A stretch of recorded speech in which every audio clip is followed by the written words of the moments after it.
Mark Hale here for the New York Post, where we're going to be previewing the Western Conference playoffs, the first round, with Peter Vesey, our NBA columnist. And Peter, let's look at the Lakers-Hornets to start it off here. The Lakers going for their third straight championship, and as we begin this series, how do you see it playing out? Well, this is a complete mismatch. The Hornets do not have David West, one of their all-stars. Chris Paul is, 12 points and 9 assists, shooting 41% over the last 10 games coming in. He's had a very irregular regular season. And then, when you're going up against the Lakers, I can't see, barring an injury to Kobe Bryant or Pau Gasol or Andrew Bynum, it's hard to imagine that destiny would deny Kobe his Michael Jordan tying sixth championship, or Phil Jackson his fourth three-peat, and the Lakers their 17th championship, which would tie them with the Lakers. Just about any series involving the Lakers, Mark, is a mismatch because Phil Jackson is the luckiest and he is the best. And so whoever's coaching against Phil, you got to go up against both of those things, and it's very, very tough to beat. And he's got Kobe too. So the Lakers know exactly what they have to do against any team in the playoffs. They are the favorites if they stick to the script. Namely, they have to play defense, run the offense through the big guys, and stay healthy. And there isn't really a team that can match up against them. When you say the luckiest, just because he gets to coach these kinds of superstars, Peter? Yeah, it's a good question. Not only because he gets the great players or picks the great players, right? As he did with the Lakers, but no, Andrew Bynum, went down the other night against, I guess it was Sacramento, or no, it was the game before. They thought he was going to be out for a while, and turns out to be a bone bruise. Right.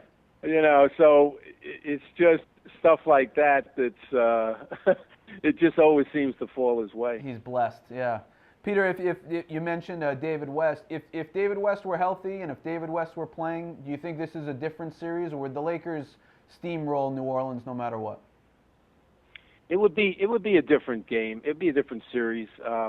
Even in this without him, I could see Chris Paul, if he's able to become Chris Paul again, winning a game all by himself. He's that good, but they need to add about 10 points across the board, and they might have an outside chance to beat the Lakers. But without West, it's impossible. Carl Landry was a great pickup for them, but cannot score or rebound like West can. And this, Peter, it'll be interesting with Chris Paul. Is this maybe, when you look at what happened with Carmelo this season, with free agency upcoming, do you see this as Chris Paul's last playoff go-around with New Orleans? Is he a guy who gets dealt before he even hits free agency next year? I do see that happening. The rules might change, which might limit that movement. That remains to be seen once the new collective bargaining agreement is completed. But I think that's exactly why the Jazz traded Darren Williams. They knew that he was not going to stay. And his general manager did not want to be a travel agent and figure out, we could send him here, send him there. So they traded him to the Nets before anybody else got involved in the bidding. And I think that'll happen with Paul as well. He's already talking about possibly playing for the Bobcats, right, for Jordan in Charlotte. So I thought that was definitely uncalled for to say something like that going into the playoffs. It'll be interesting. We'll see if Paul can raise his game and what potentially his final Hornets postseason might be. But Peter sees the Lakers moving on to the second round, and we'll see who they match up with in the Western Conference semifinals. It'll either be the Dallas Mavericks or the Portland Trail Blazers.